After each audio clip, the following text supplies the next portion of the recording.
All right, we're back. Finally, it's been a while. We've been on hiatus. I think drinking wine. Well, yes. Well, I don't know about you guys. maybe some of the two of us. not together. Not together, no. Yeah, just different continents actually. Right. Just to clarify.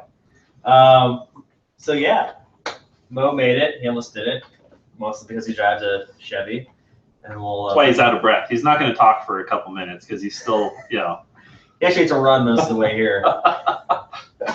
Car broke down the street. Yeah, that'd be about right. I saw a funny meme. It was a picture of Chevy on the back of a tow truck, and it said, "Chevy Week lasts longer than the Chevy."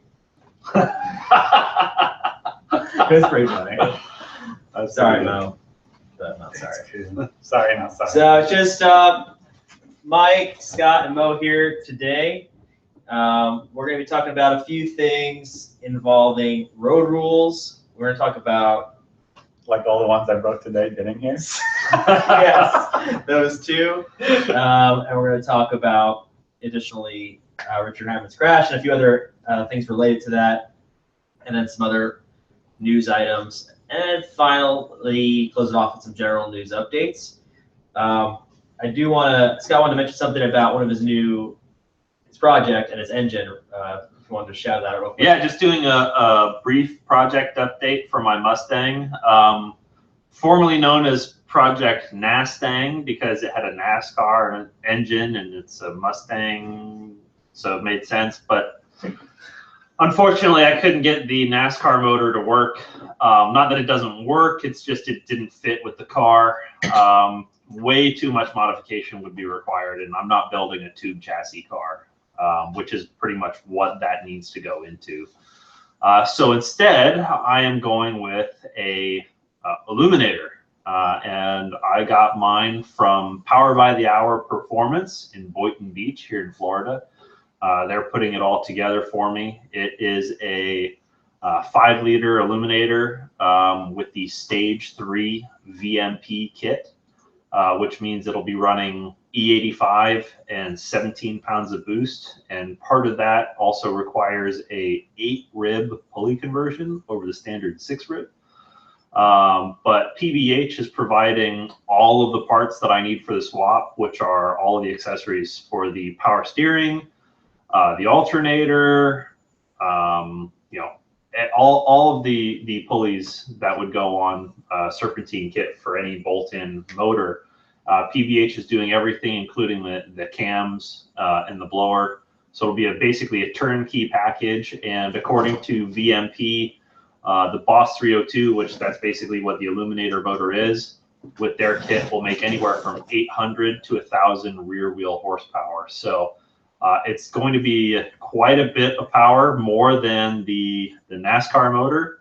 It'll, oddly enough, get better fuel economy and be better to drive too. So it's kind of a win-win for me, except for my pocket. My wallet is still on fire, but what are you going to do? That's part of building a car. Oh, yeah. Performance parts cost money. We all know that. So splurged a little bit, and that's where we're at now. And so instead of calling it Project Nastang, I'm actually going to call it Project Cerberus, which is the 3-headed hound of Hades. Kind of an idea of playing on, you have the Dodge Hellcat.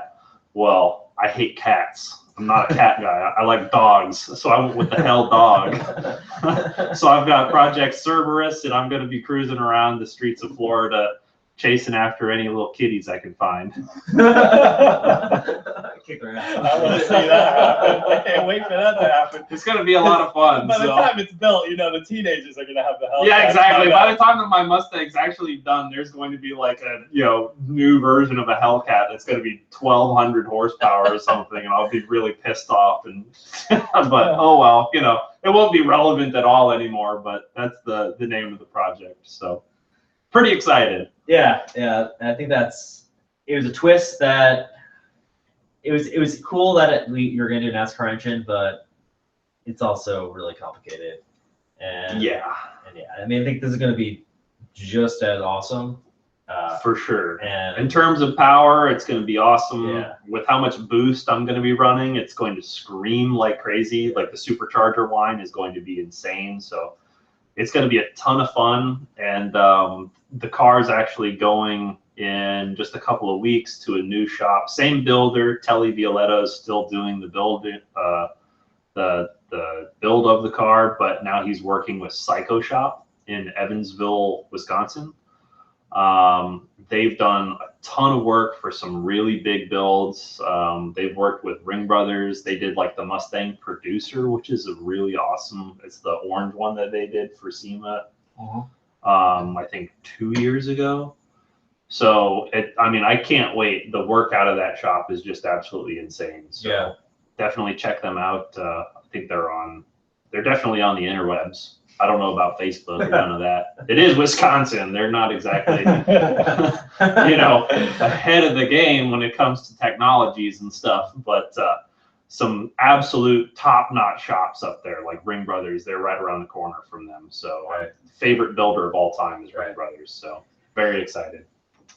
Very cool. Those of you who are watching right now, if you want to comment in the chat box what you think the most iconic engine is. Do you have one that you think that could fall in that category? And what you think the best motor is today, if you were to do a build, what engine would you use? And I think it could be related to a great advancement in technology in the engine, or just something you think would make a car just absolutely unique or a unicorn, but still feasible to use, because there's also engines just are not feasible to use in vehicles. No, I did see Jay Leno had like a steam powered car. Yeah, that was pretty cool, but I think it caught on fire. Steam. He had electric, and he had a turbine one. I mean, really cool. Yeah. So put that in the chat box. So first topic I want to talk about today are road rules, and this was inspired by the new statute in Nevada talking about making it illegal to drive slow in the left lane, which we all wish was a national law, though it is in a majority of states.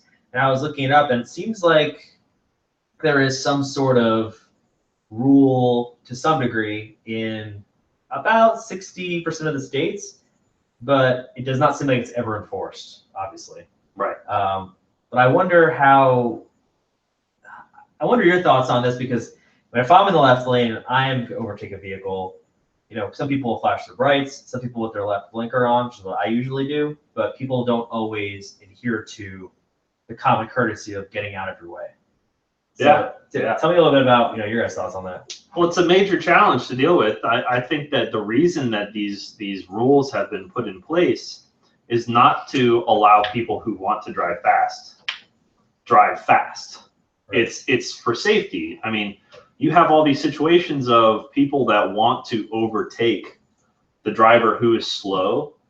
And so you have people who are now going faster in either the middle lane or the right lane, which should really only be used for truly slow moving vehicles or people getting off the interstate. I mean, usually the difference between the left lane and the right lane, assuming you've got like a standard 6-lane interstate, the difference between the two lanes is sometimes 20 miles an hour? Could be. I'd agree with that. I mean, so you're creating this potential for disaster. And so by not just getting over, if you're not overtaking somebody, if your default lane, like nothing drives me more bonkers when I see somebody get on the interstate and there's nobody in front of them, but they go from the on-ramp to the left lane. Right. There's no reason for that. Always. The left lane should be for overtaking. Always. And I all know I drive fast, but I watch this all the time, and it bothers me to no end. And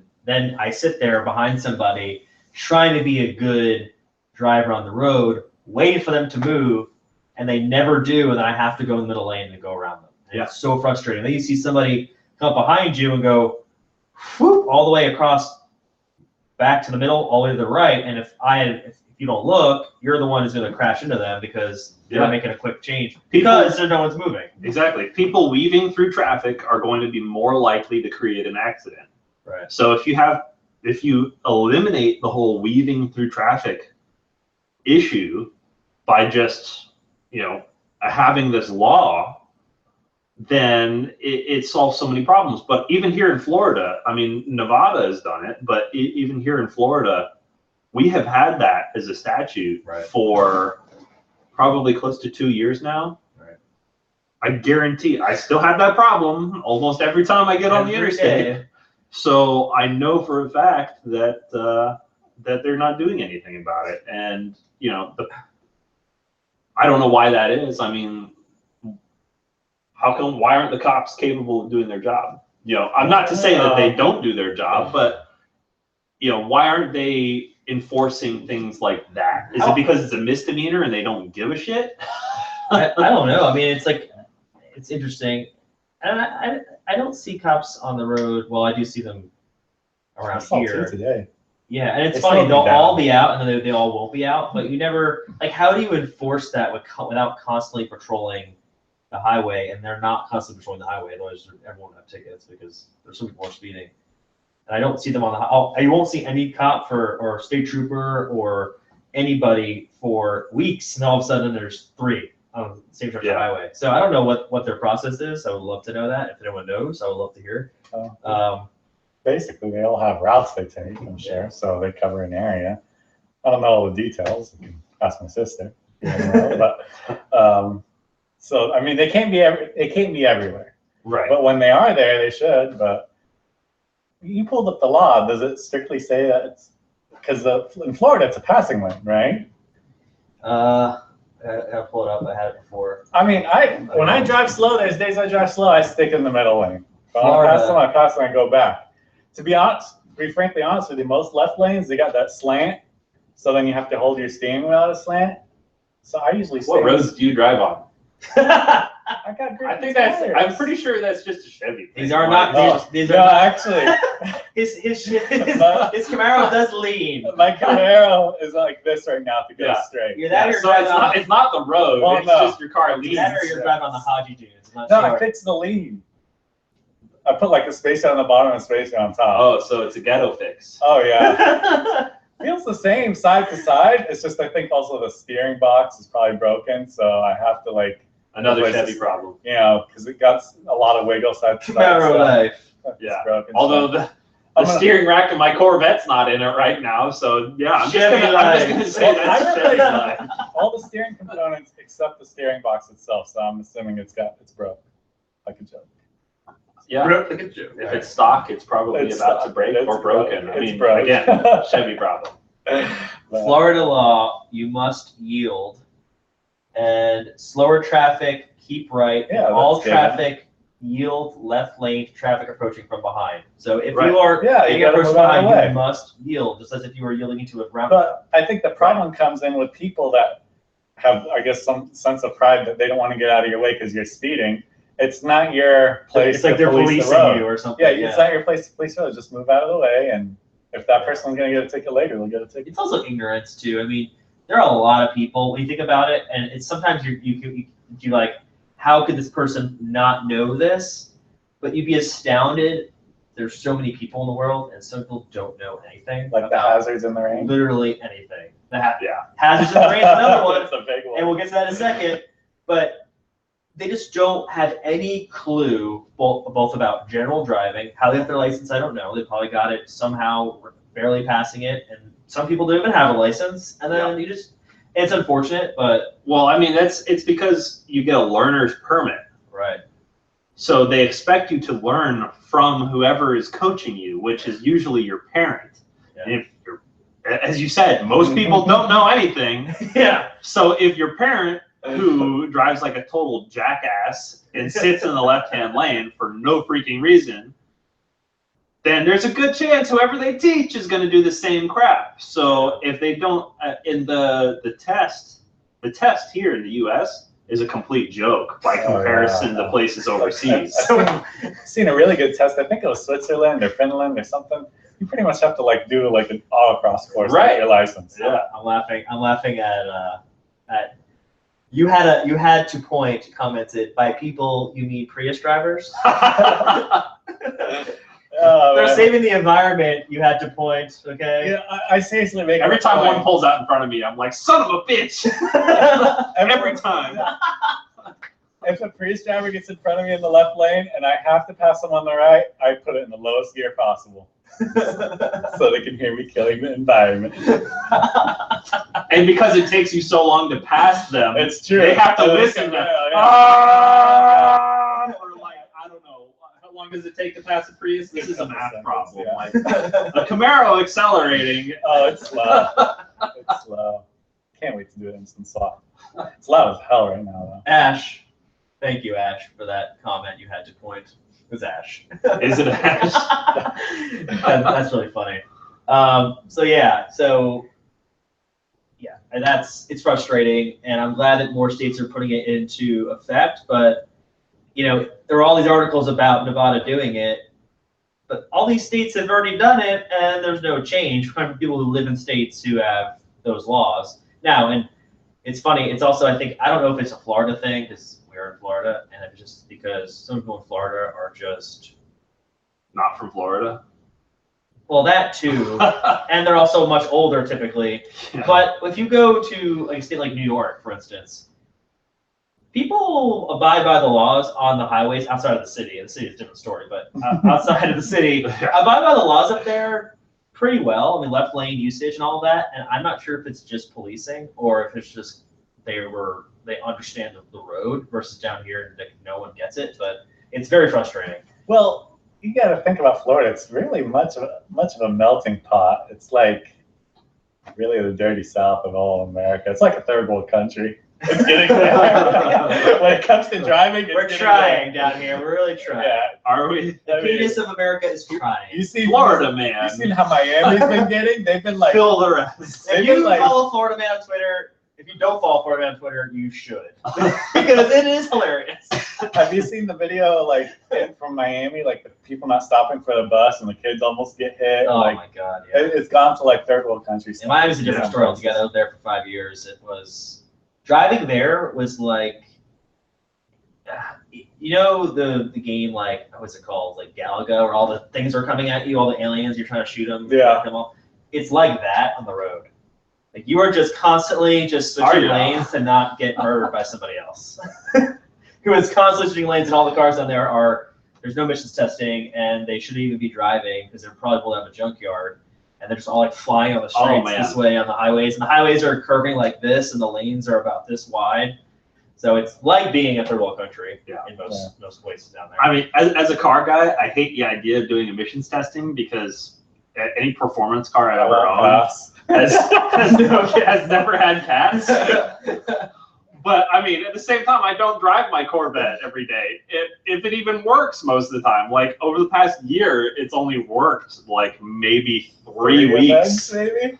So, I mean, but there's so many cars on the road that don't belong on the road that it's like, okay, I will sacrifice my cat-free lifestyle to go with high-flow cats in order to get so many of the turds that are on the road off the road. I mean, with you. It's amazing. Like people from out of state come to Florida and they're like, how did that car pass inspection? It's like, well, never was. We don't have inspection. There's no inspection. So the cars that get rejected up in Pennsylvania I or carried whatever, it out.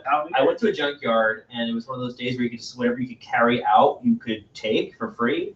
And I carried out this car, and now I'm driving it. Like that's what they're doing. Hashtag Florida. Hashtag Florida.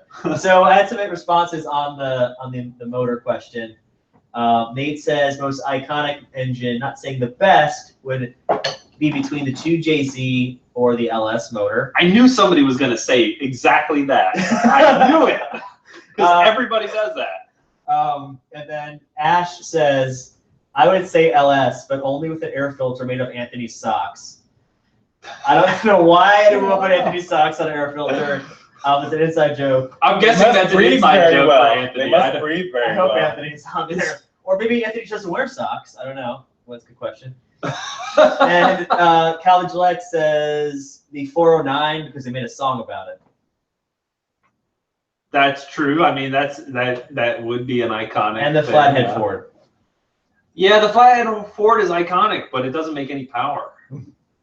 Well, we never said it had to be powerful. It's supposed to be an iconic engine. Just something flavorful. But you also talked about doing a swap. That's true. Well, no, I said iconic, and then what would you use nowadays for a swap? So yeah, the flathead, or I mean, if you want to just talk about like an iconic, everybody freaking has one, the Chevy 350. You know what I saw that was iconic today? It's a little off topic, just a little stretch off topic. Nissan 240, completely stock, like from the 90s. Completely stock. Yes. No modifications at all. I wish I would have taken a picture. Are you sure it wasn't a 240 with a 240 body kit? No, it was a 240. Yeah. What? Just anyways, back to engines, but that was just reminded me of that. And then left lane passing, 510 over speed limit. Well, yeah, I agree with you, Nate, on that. Do they count as people? Yeah, it was like The Prius drivers, do they count? Do Prius drivers count as people? They're too smug to be people. Looks like we got a Haji. I can't read that note. Can you? I can't read it. You read it. My Haji. Oh boy. So to keep it going, well, I was in addition to left lane things that drive me nuts. Yeah. Probably gonna be in there. Things that drive me nuts about being on the road are bikers, and not bikers like motorcycle, but bicyclists. Florida. Now, something that I think should be a law is His name's Yusuf. I totally thank you for deducing that.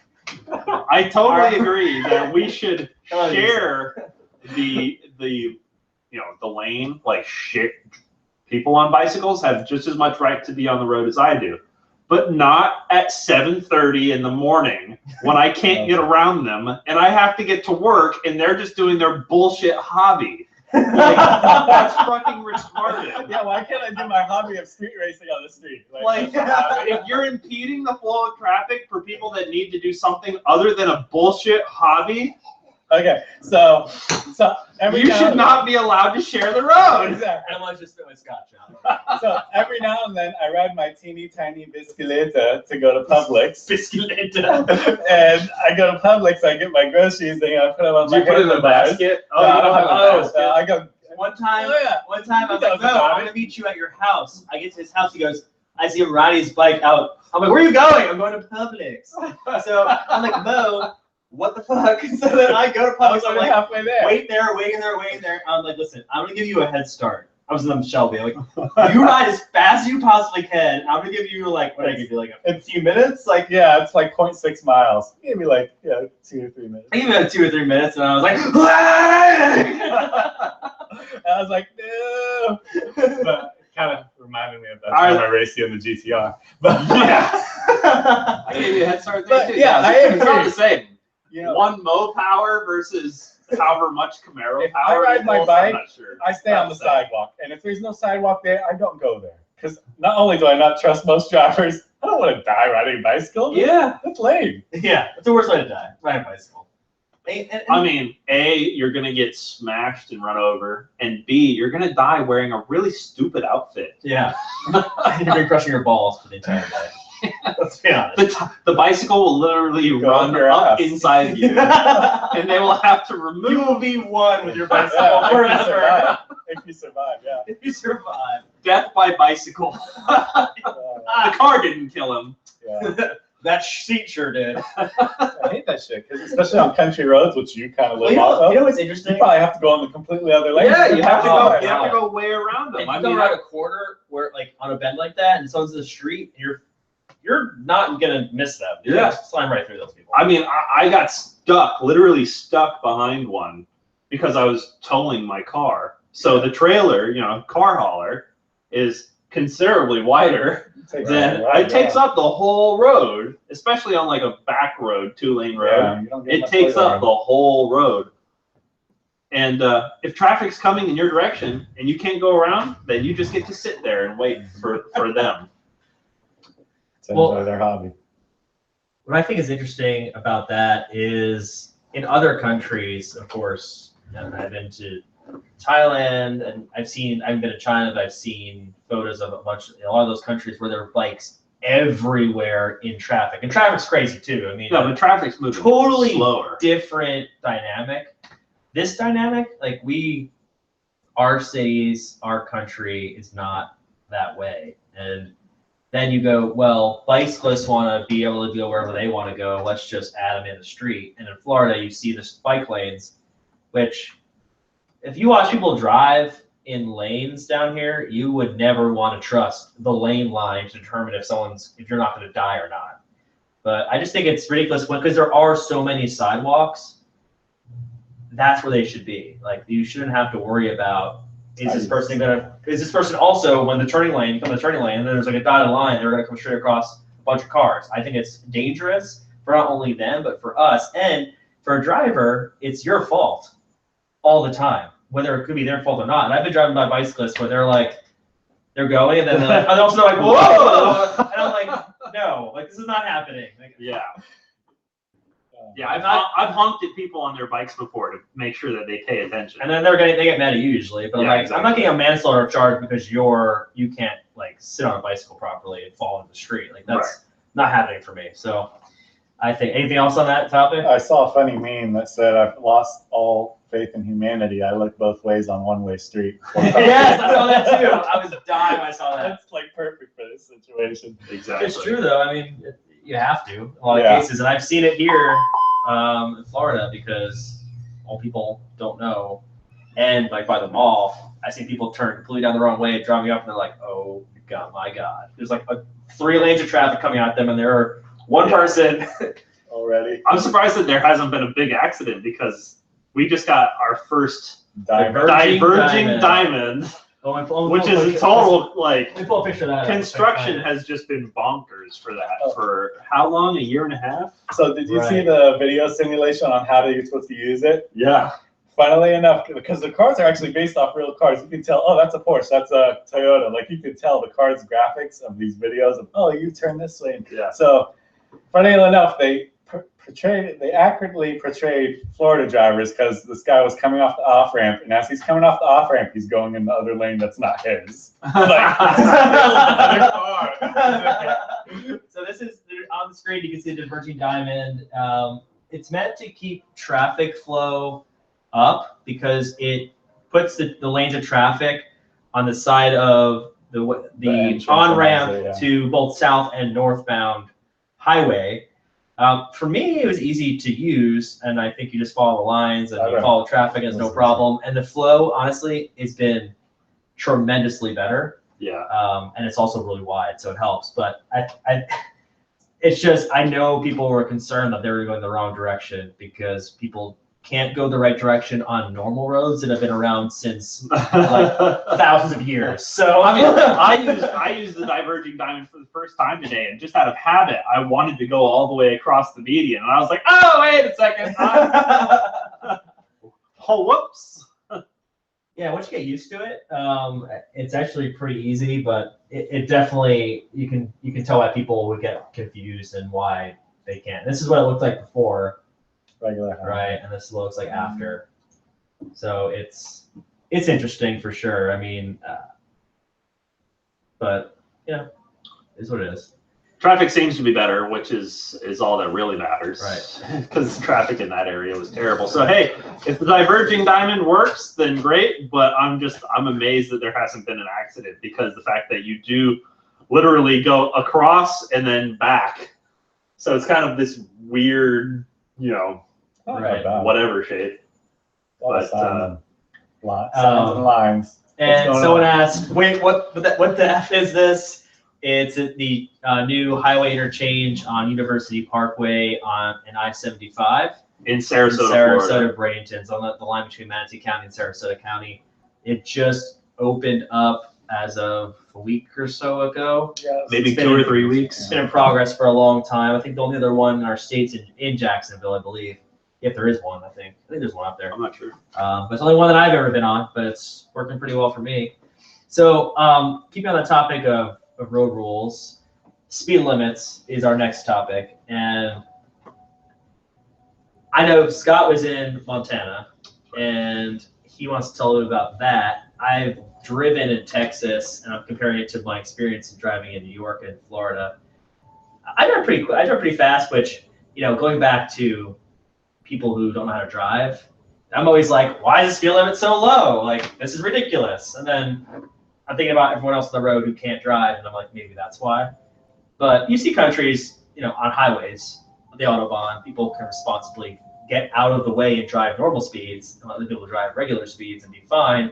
So I'm interested to hear your thoughts on the United States speed limits and how they vary per state, and why they are the way they are. And I think you mentioned or they average about 55 miles an hour typically, because I hate them personally. I think you're responsible enough to not kill yourself. People do it all the time.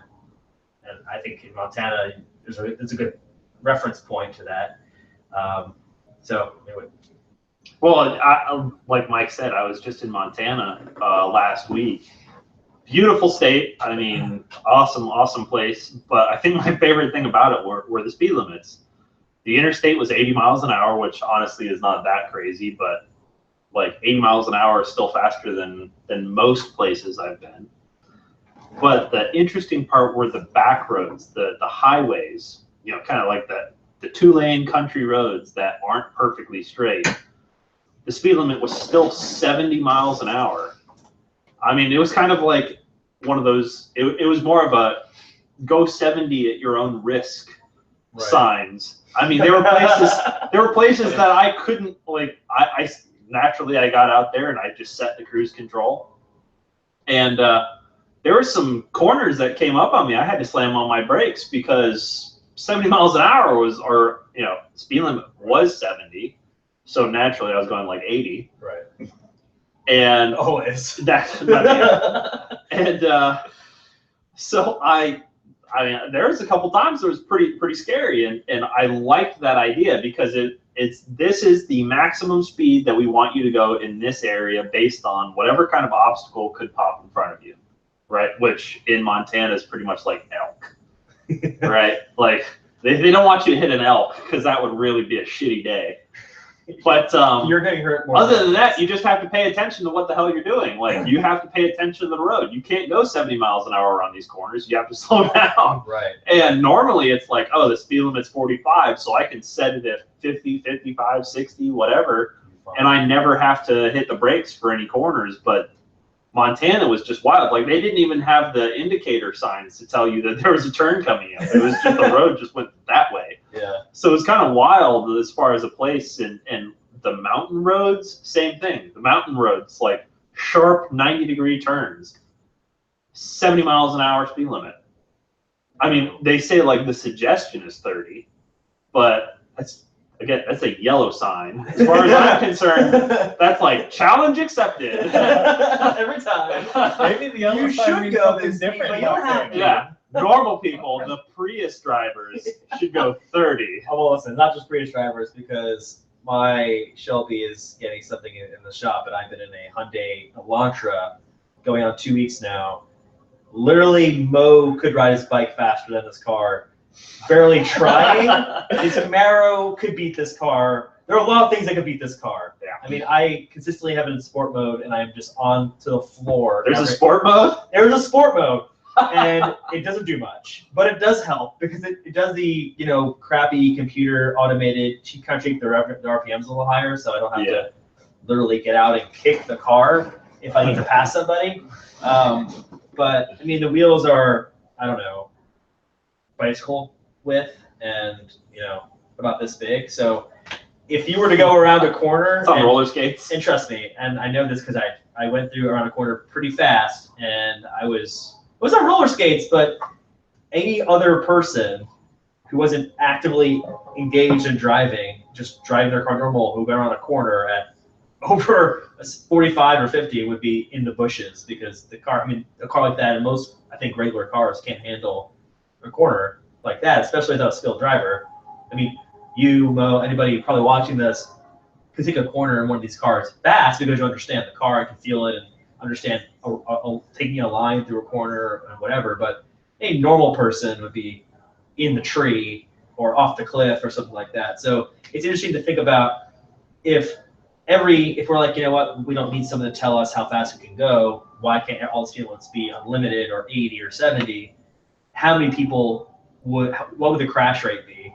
high. right? Versus, would it be, and that's funny because To start, right? Really high. Would it be that to start, or would it eventually progressive people can understand and figure it out because they have to, or have we become a society where everyone's like, we got to put all these rules in place, rules, because we're trying to protect each other, but by doing that, we're just destroying people from actually being capable of doing their own thing. Exactly. So today's society has made rules to make natural selection impossible. Yeah. Right. Like the warning label on a toaster, don't put it in your bathtub. Yeah, in case you want to toast. Or like the hair dryer, don't put it in the shower, because that's a good combination. Let me dry my hair while I'm also taking a bath. Like those sorts of things. So that was natural selection. Yeah. A lot of things are natural selection. I mean, you brought up like a car passing a bus. I was in France and we just drove right by a bus that was loading up, and I was like, holy shit. What did you just do? We're going to get pulled over. What are you talking about? You can't pass a school bus while it's loading kids. It's like, oh no, that's only a law in the U.S. Our kids are smart enough to not get in front of moving traffic. I was like, makes sense. Touche. And if they don't, well, I guess they're not good. Yep, exactly. Natural selection. Exactly. That's what I mean. There should be like a statistic. That's the natural selection. Really There high. could be. You can start a website, naturalselection.com. I'm going to buy the domain right now. Why not? Well, I think there's something you want to talk about regarding speed limits before we get into, we're talking about crashes, get into the crash section. Was something you wanted to discuss? No, that was it. Okay. Yeah, and that's, I think, perfect because that's how we should be here. I mean, I don't think we need. I mean, it goes perfectly in line with our talk about, getting out of the way, getting out of the left-hand lane, like what we were earlier. If you had everyone was responsible, I mean, that's how the Autobahn is capable of functioning. Right. Is if you're not actively overtaking someone, you get out of the passing lane. Right. So that pretty much means that the left-hand lane is going to be wide open. Right. So you can easily get over. Now, I think the big issue is in the U.S. There's so much more traffic on the road than there is in those stretches of the Autobahn, because the whole Autobahn is not speed limit free. Right. It's only sections. It's also got a very high level of technology to read traffic and control traffic with speed limits if necessary. So if there's a lot of traffic, it tells people there's traffic, the suggested speed limit is X, you cannot really, not supposed to anyway, people are responsible enough not to do that because they're going to die. Yeah. So here's a perfect situation where the speed limit should be higher. Alligator Alley. Yeah. That's a place to speed agreed. There's really no reason it should because not every portion of the highway is going to be 80. I mean, you don't have to worry about elk. Yeah. There's some places where you got to go slower. Plus, the roads these days, there's places I wouldn't even want to go that fast because the roads just shitty condition. Yeah. There's that really nice. Thanks, Obama. There's that, when we go to the firm and when we come back, that road that's really, really nice. It's got curves, but it's all potholed up. Yeah. That would have been a nice road to turn it up on. But it's just shit, so you can't even really go that fast on.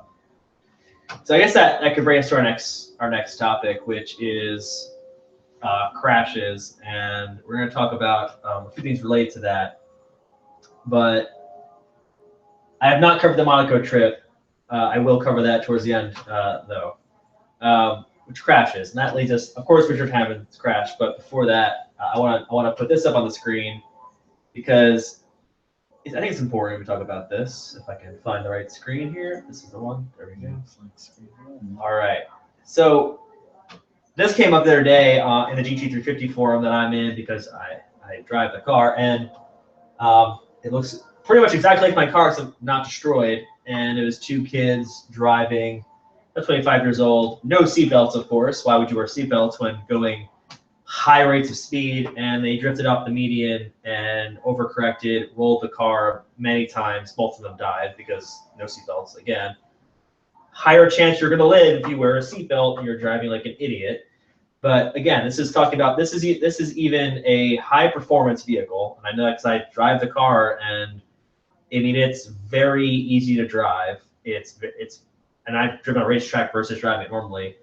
But if you were going to do something stupid at a high rate of speed, you will perish if you don't know what you're doing. And so I think that like ties into what we're talking about as far as rollers are concerned. It goes back to people are going to do stupid things anyway. Like the speed limit is not what's going to determine if they're going to do stupid things. I don't think.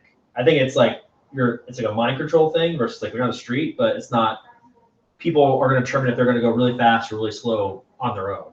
Mm-hmm. And unfortunately, it can happen in anybody's car, even a nice car. We've seen obviously more crashes than this, but I think that kind of ties in. And it's important. Just you guys have to wear seatbelts. I mean, you can't be driving around like a bunch of idiots not doing that. So I just want to say as a PSA. Sorry, my PSA because I saw this and I was like, because it looks like my car too, and like I don't drive slow, but I'm like it's a sobering thing. It could happen to anybody. Anybody. You guys gotta be careful.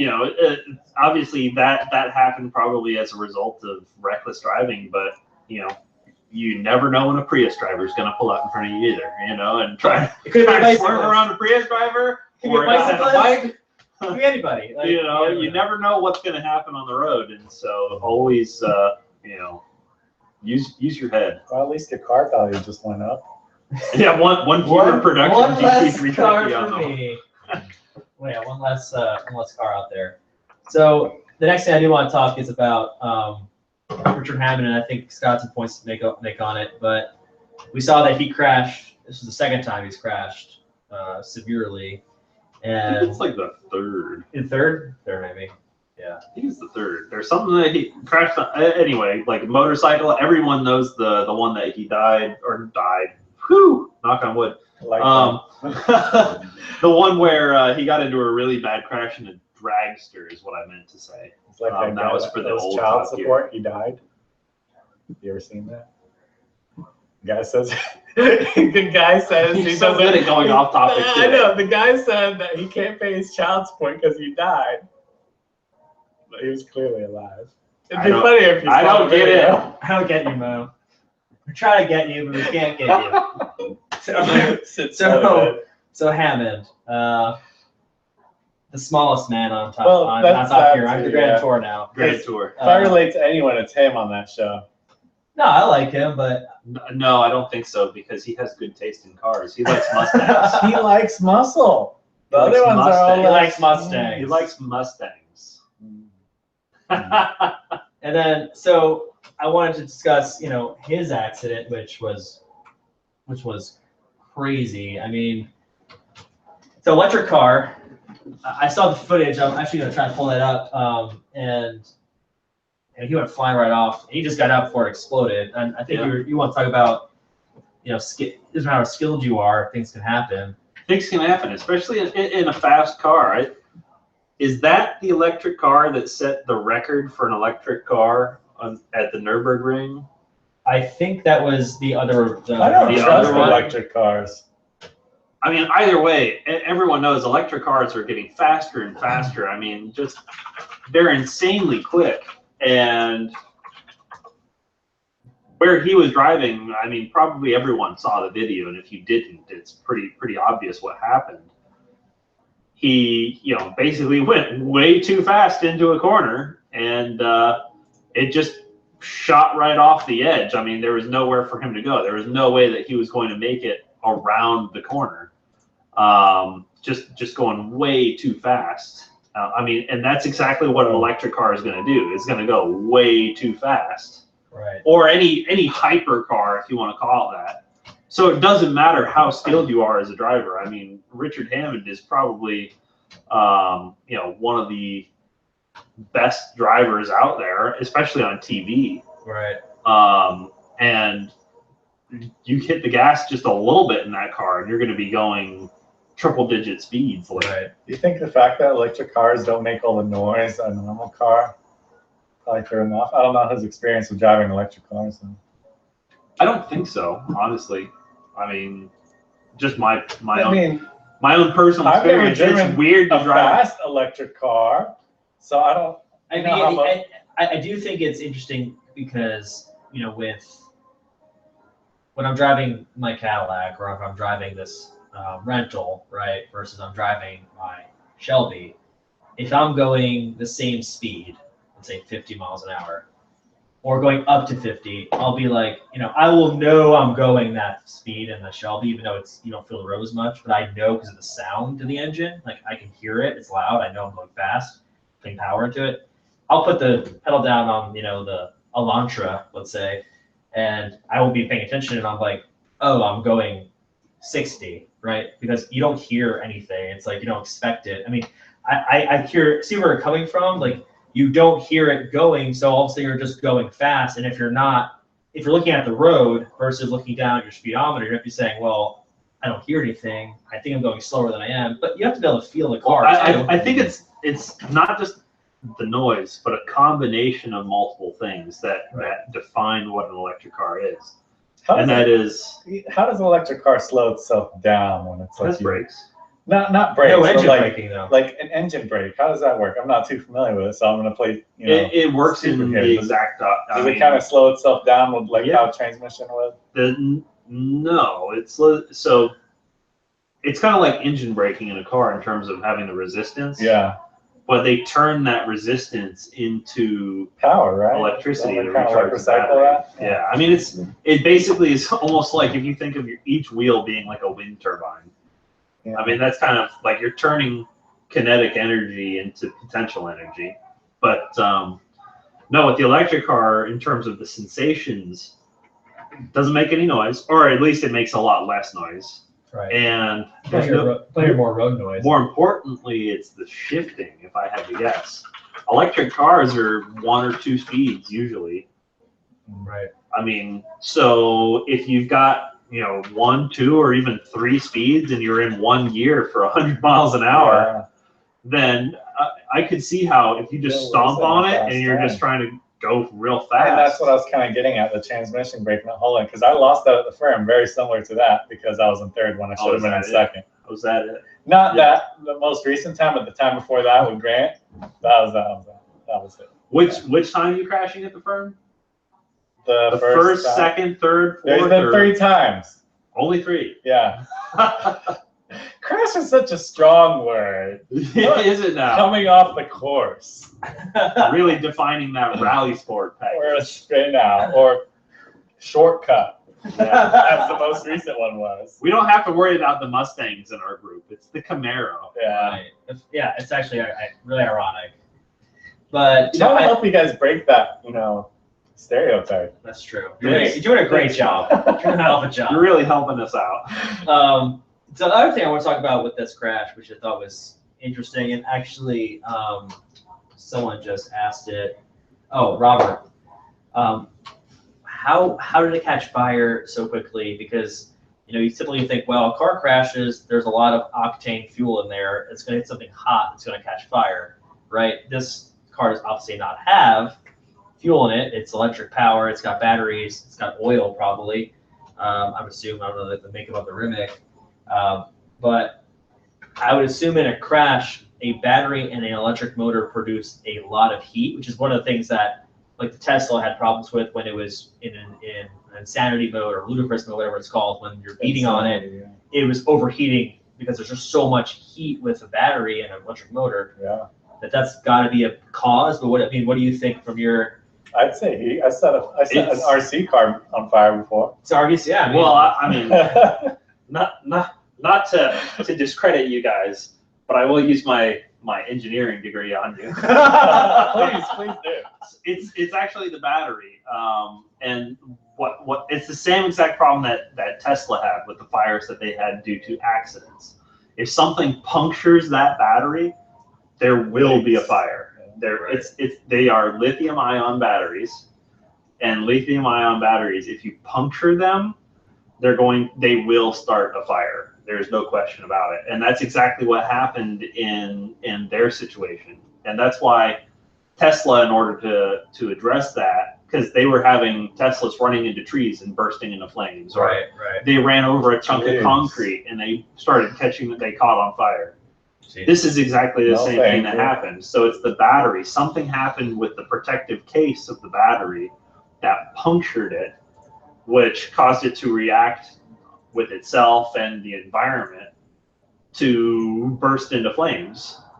So there's absolutely a risk associated with a lithium-ion battery in terms of being volatile. Yeah, I'm not going electric and anytime potentially bursting into flames. Yeah. So that's what happened. It's not the motor heat or anything like that. It's batteries.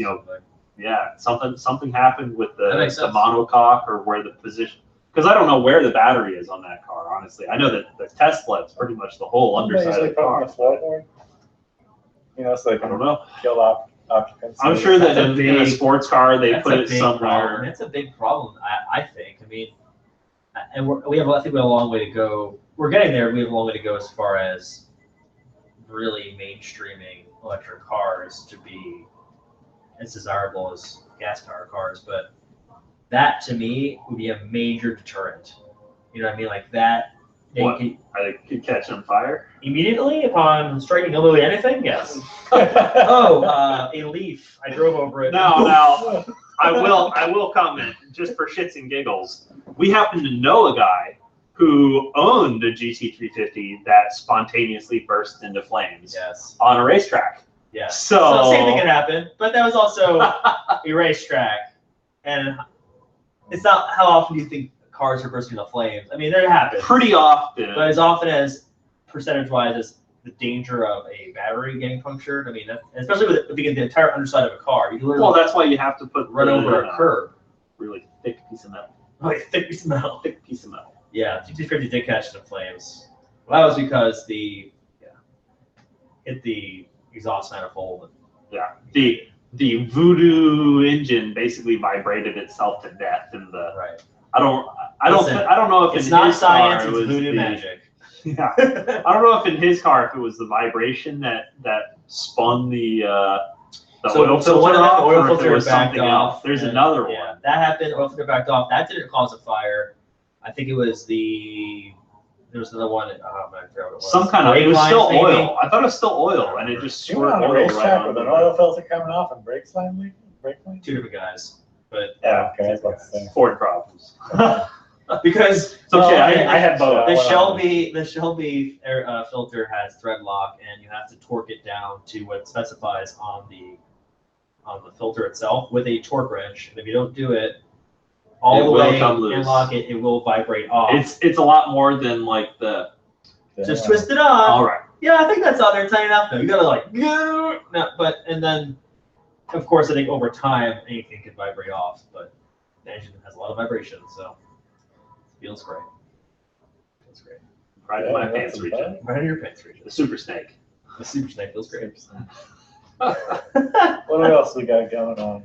What else we got going on? All right, so I want to hear from some people in the chat about what they're most excited about as far as new cars are concerned. I have a few here that I think are pretty cool. I want to pull up on the screen. 3 in particular, and these are coming from the drive. I was on there today, and that's not what I want to show you here. Hold on. Oh boy. I want to pull up a bad photo by accident, but You're excited about that? I just think it's always interesting to see a fast wagon. I love fast wagons. I mean, anybody who really knows the history of the channel, and by that I mean us, knows I had a Forester XT that was modified. I love wagons. I mean, I would love to have one. I mean, my kind of like in the perfect world type thing would be an F-250 to tow, a CTS-V wagon for every day, and, some kind of sports car or 4. Yes, I mean, I know it's a Jaguar, but like I've always been, I was never like, oh, I want a wagon, but I do think for me, it's almost like funny to drive like an AMG Mercedes wagon or like an M BMW wagon or the V wagon or the Jaguar. Like any of those to me would be super funny. I never thought the Ferrari FF was. That's a good one. I never really thought it was It's more of a clown cool. shape. Yeah, it's kind of like not It's really. kind of like the BMW clown shape. It's not really a wagon, yeah. So like, I don't really classify that honestly in that category because to me it's not funny.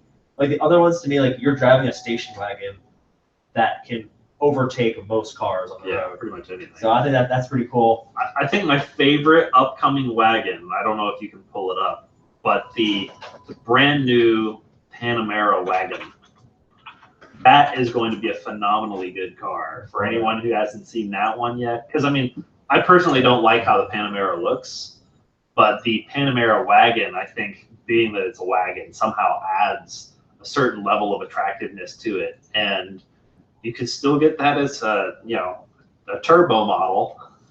So it would I think it looks just be great. it would just be insanely fast. Like Honestly, that makes sense to me. That makes more sense to me than a Cayenne does. Honestly, that car to me, I think looks better than the Panamera, the regular Panamera. Absolutely. I hate the regular Panamera. It's my least favorite car. Yeah. That is it's funny, that is a handsome car. I was would about to try to make absolutely a drive joke that. and say, what would happen if Porsche tried to make a wagon? Because the engine's in the back, so how are you going to make like a...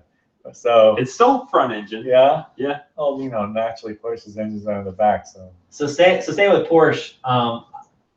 The 911 GT2 RS, I think. I mean, I'm just a fan of all the RS Porsche cars. That one's fake. It's in a video game. I know. Yeah. But I would like it to be real, Its Scott. proportions are all wrong. It's like a Lotus. But it looks so real. Is the guy real? I'm gonna go with yes. You tell me, is he real? Are any of us real? No, but to a real car. The McLaren 570. They're going to turn that into a station wagon? I saw something in the news, I think today, about it setting a record for a 9-second quarter mile. Oh god. So that's fun. Oh, I think that oh god, yeah. It makes me feel good, too. I think the whole record part of it was what, fastest production vehicle quarter mile, Well, it goes 0 to 62 miles an hour in 3.2 seconds which is nothing staggering. to a 204 mile per hour top speed. So maybe somebody else watching knows what the record was that I read about as far as a quarter mile for the 570S. Honestly, I don't know. It just popped up in the news feed. I didn't have time. Mo. I know. So the guy that's always mentioning weird shit, right? So let's see. I have so I wish John was here because Calvin Gillette said he's excited for the Civic Type R, but he's bummed that it doesn't have a high revving NA engine, but he likes a turbo. And I wish John was here because John was giving the car shit for its looks, but when the R came out, I thought it looked pretty good. And I think it'd be funny to have John talk about that because I'm sure he would go off about it. Yeah. It's a funky looking car, but I mean, Honda kind of has been doing that lately. Right, they have been, and well, they're making up for also Acura not doing shit. Yeah. At all. The Panamera 3-piece spoiler, I think is pretty cool. So it pops up and then it extends out, and it's I did see that. Right, that's pretty Yeah, cool. I think did that's see that. Transformers. I think we're going. Yeah. Right? But so that's pretty cool. Can't stand anything with 4 doors. Oh, come on. Some things with 4 doors are okay. As long as it's not a minivan. As long as the back 2 doors actually open and they don't just slide, I think you're okay. Right. And then I want to bring up one more funny story, which I have to zoom out for. I'm going to bring it up on the screen here. But maybe some of you guys can relate to this. Maybe you can't. If you can, I want to hear about it in the comments section. But this man was pulled over in a 70 mile per hour speed zone, and I'm blocking off the top portion of this on purpose because how fast do you think he was going in the speed zone in the Z4? He was pulled over for speeding, obviously. Right? 70 zone. How fast do you think he was going when he was pulled over? Well, that is a Z4. It probably has a top speed of what, like 155? Because it's probably electronically limited. It's a Is BMW. he like Asian? He's probably Asian. going 55. He's Asian. Go 55. I'm gonna go with 130. 130? Okay. 130? He'd Let's be in see. handcuffs by now, right? Oh my god. 139! 139! This guy was booking it. He was doubling the speed limit. Yeah. Well, sometimes you just gotta go. I think I need a spoiler alert. Did the cop give him a break? I don't know. I didn't read that far. Let's find out. I'm not sure. I don't know. He Probably not. Oh, he did get cut a break. He got cut a break. And what? Just didn't go to jail, but he still got a massive ticket. He was fined. Oh, he had to spend 48 hours in jail and pay a $300 fine because he didn't comply with the officer telling him to get back in the car when he was asking for the break. Wow, that was. I like that. Thank you, Officer Adam Kelly.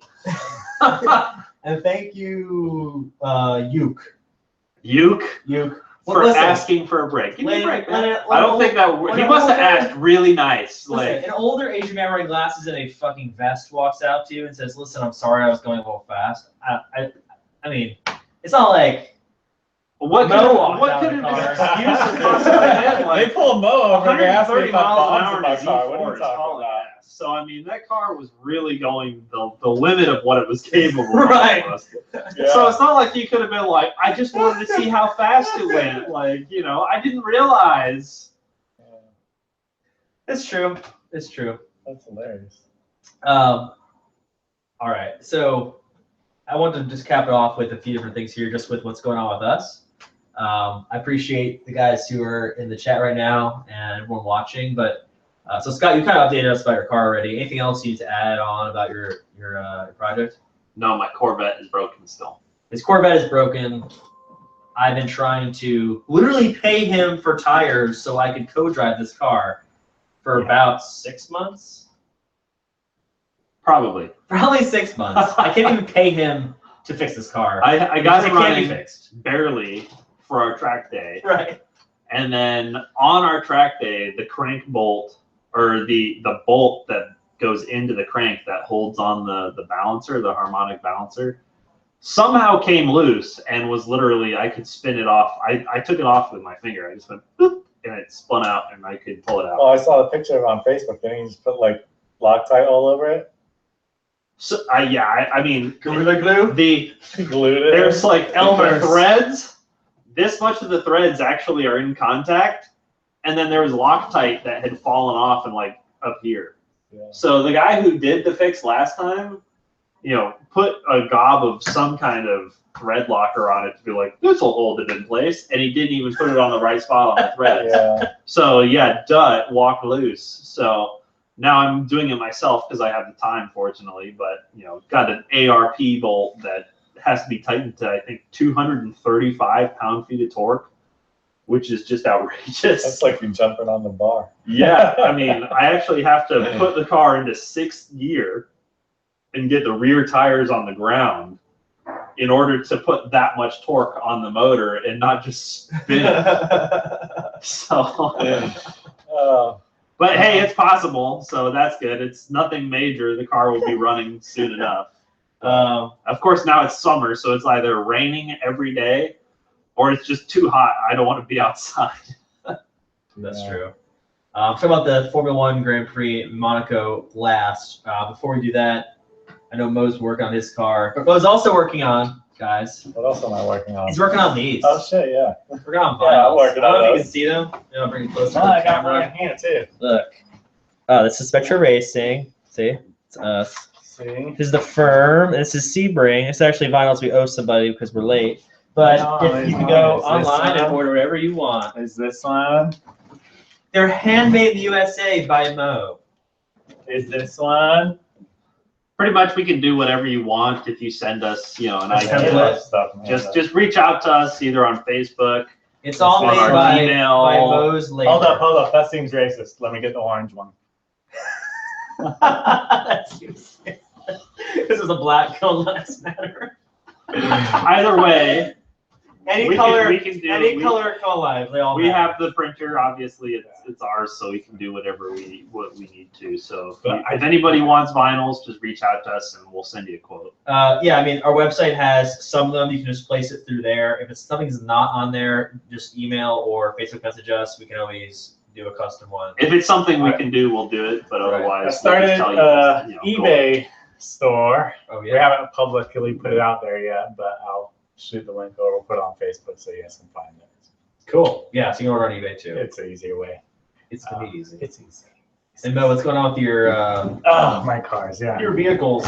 So if you're on my Instagram, you'll see my little slideshow of tearing apart my front and rebuilding it. Which is at Mo_Spectro Racing.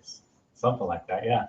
So right now I've got, thanks to BMR, I have really all the suspension, chassis stuff complete. Like there's really nothing else I can do to that car except a few other things. But if I did them now, I'll be redoing them when I do my engine swap, like a transmission. How much power is your motor supposed to make How much power? when you swap? It's supposed to be triple. Triple what it is now. Yeah, what it is now. So Rated at 170, I'll be putting 580. oh, so about half my new motor. Okay. Hold on, I'll do a couple things to, it might make a little bit more. And you're like, do I really want more power in that car? I'd be very scared, but yes. I'm already scared with 150 wheel horsepower or how much it has. When Mo drives, yes. It's very scary, yeah.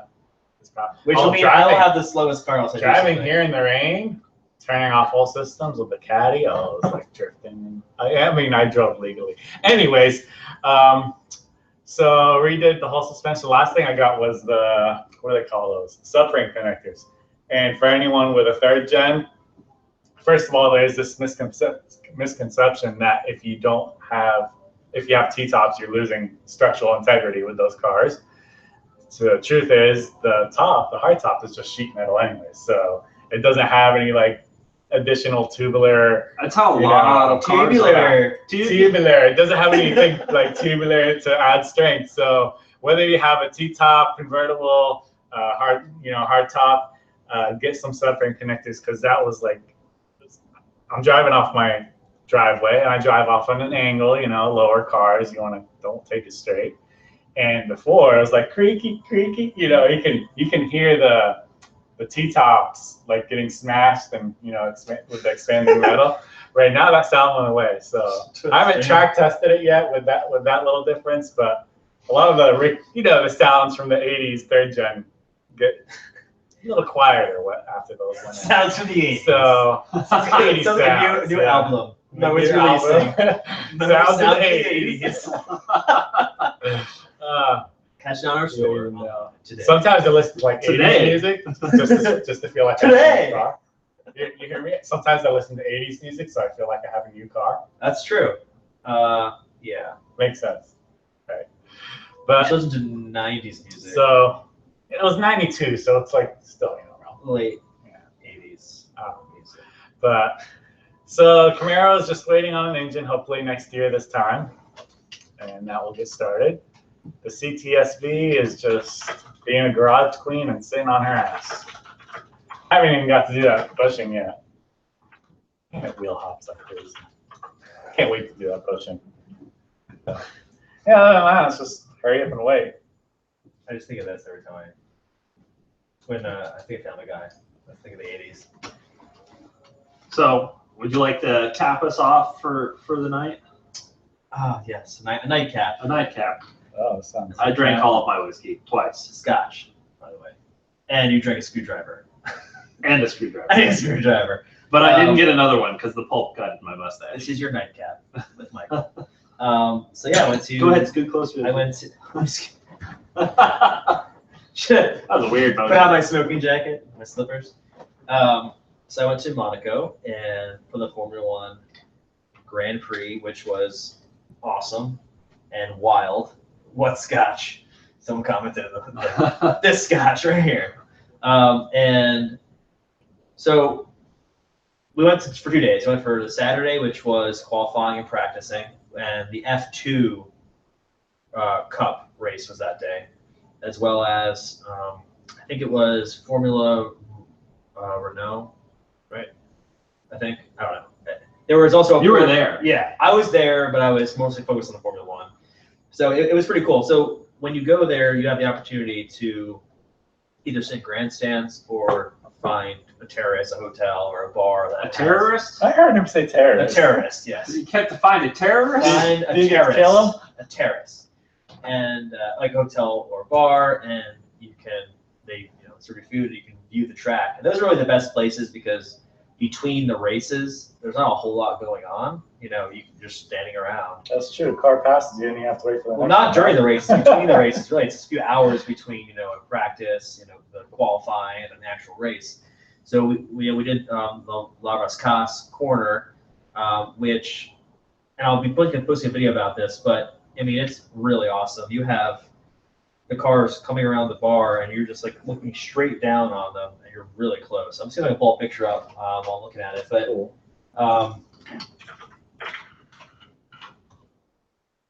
let me pull, oh, there it is. Page 10.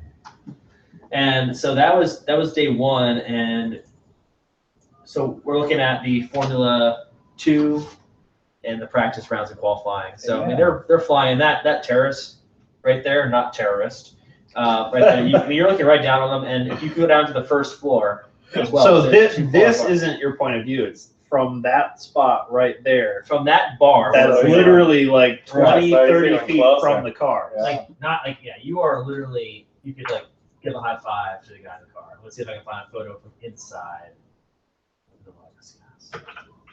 Pretty cool. I can't. I That's don't what think dreams are made of. That's what dreams are made of. Oh, these photos are so small. There you go.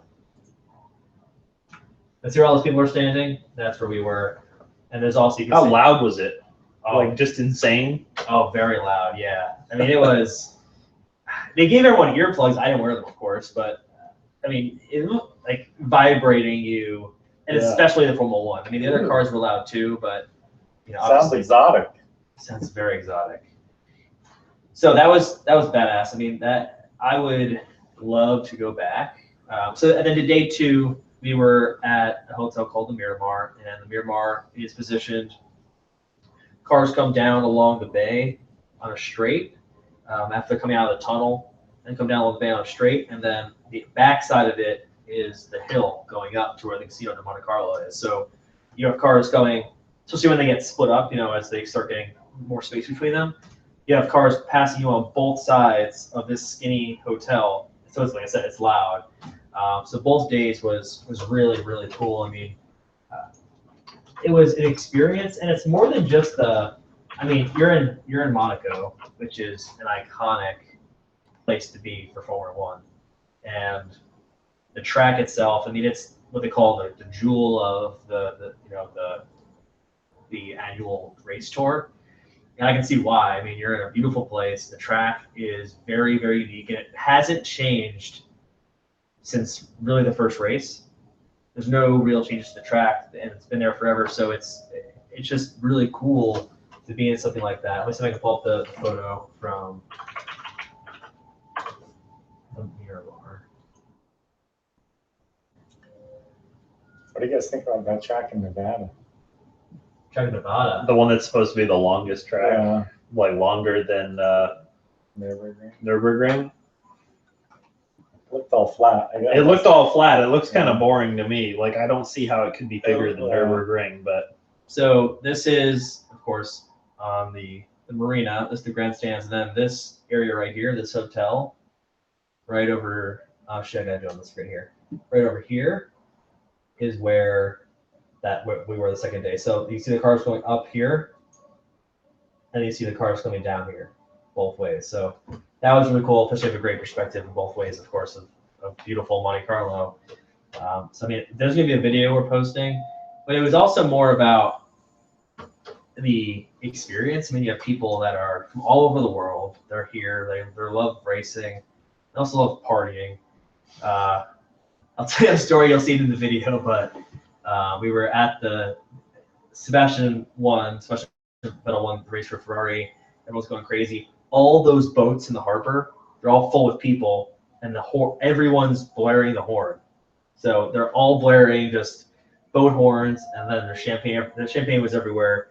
This guy grabs a magnum of, I don't remember what it was. It was champagne. I don't remember what kind of champagne it was, but it was a display, and everyone's taking pictures with it. And he's like, "Screw it!" Just opens it up, starts shaking the whole thing inside the restaurant, and just like spraying it everywhere as if he was on the podium. I'm like, all right, let's do that in a video. It's fairly entertaining. So that was my experience. I would highly suggest if you can go to a Formula One race. If you're in the U.S., you know, the Austin race is accessible. Austin's also Coda. What is that? Coda, Circuit of the Americas. Yeah, also a really nice city, like in general. So Austin is a very cool city. Yeah, so it's a good trip. Like if you want to go to a Formula One race that's at a world-renowned, world-class racetrack, but you also, you know, need to take a significant other with you to go on like a vacation in order to justify the expense. Austin's a great city, so that's a good one. Yeah. Their motto is keep Austin weird, and they got like really cool bars and really good food, really good music. So Great music. right, I mean, it's the capital of Texas. So. right. So really, really cool place. And I mean, the Formula One schedule is crazy. Like I was looking at it, and they went to a country that I didn't know existed, like Baku or something. And I was like, how do you like? And it was this beautiful place, but they have really good. And then the last race of the year is at Yas Marina in Abu Dhabi. Yeah, which is that's a there. good one. Yeah, so that's really cool. Someone said, "Did you run the course for a time in the rental car?" I did not. But what's cool is, Did they let you? you could probably pay a lot of money to do anything now. That's true. Most of those For the right price. countries, For the right yeah, price. for the right Most things can Or if happen. you're just really brave, you could always just, you know, put on a suit and helmet and just Yeah. be like, you know, Go. I belong here. So, but what happens is after, so it runs from about 8 a.m. So we stayed in Nice, which is a 5-minute train ride outside of Monaco. We didn't stay in Monaco, and we just stayed for really expensive. Nice is a nice place. Train ride in the morning. You get off the train station, you walk down. You know, you get there, but you're not walking on the track, right? So everything's starting around 8 a.m. really through 5, and everything stops at 5.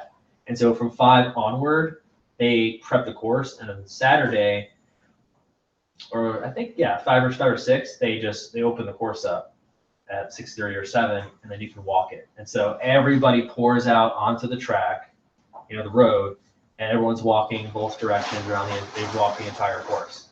It's only about 2 or so miles, so it's not. Did you try to lead a group like you're doing a novice walk for Guys, Autocross? follow me. We're gonna. We want to do is come to this corner. We want to start braking here. We're gonna run now.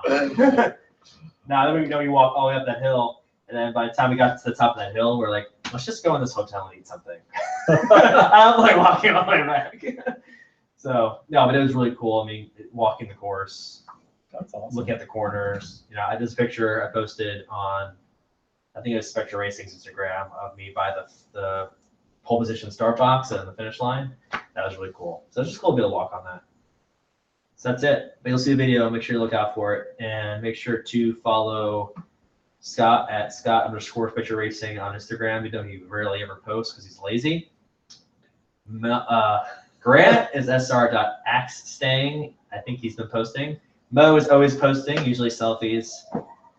I'm just kidding. Sometimes selfies, but Sometimes dick pics. sometimes If weird that's what you stuff. want, if that's what gets the likes. Weird stuff with his third gen Camaro. Playing with his camel. And that's at Mo_Spectro Racing on Spectro Racing GT350. I post usually all the time, and you know our main channel, YouTube. Make sure you subscribe here. Notifications for new videos. We should have the Or every time we go live. every time we go live. We appreciate you guys following us, and Facebook, of course. And I think we have a Twitch account, but I don't know if we've used it yet.